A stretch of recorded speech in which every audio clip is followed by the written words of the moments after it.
Hello बच्चों, चलिए प्रश्न को पढ़ते हैं।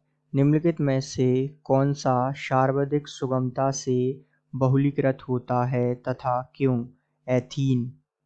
तो आइए बच्चों, मुख्य अवधारणा को समझते हुए हम इस प्रश्न को हल करते हैं तथा विस्तार पूर्वक इस प्रश्न के संदर्भ में चर्चा करते हुए विस्तार पूर्वक इस प्रश्न के हल को समझते हैं। तो चूंकि सबसे पहले जैसा कि हम जानते हैं कि 1,00,000 इकाइयों के सहयोग से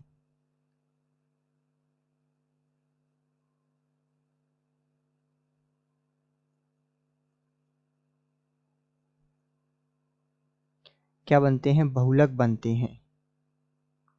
और ये जो प्रक्रिया है वो बहुलीकरण कहलाती है। तो यदि इसके अंतर्गत हम एथीन का बहुलीकरण समझे तो जैसा कि हम जानते हैं कि एथीन जिसका सूत्र होता है CH द्विबंध अर्थात CH2 द्विबंध CH2, ये जो है एथीन का सूत्र होता है। यदि हम बात करें इस प्रकार आप इसे दर्शा सकते हो, अर्थात H इससे जुड़ा है, द्विबंध कार्बन कार्बन के मध्य H और H, ये जो है इसका सूत्र है। तो ये जो है इसकी क्रियाशीलता के कारण ये जो है आसानी से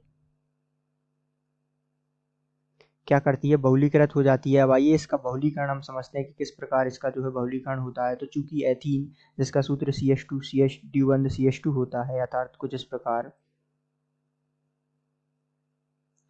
तो जब इसका बहुलीकरण होता है अर्थात इसके n मूल अणु होते हैं, तो जब इसका जो है बहुलीकरण होता है एथीन का, तो ये जो है इसकी बहुलीकरण की प्रक्रिया है। तो यहाँ हमें प्राप्त होता है CH2 और इस प्रकार N। तो ये जो है यहाँ प्राप्त होता है हमें पॉलीथीन।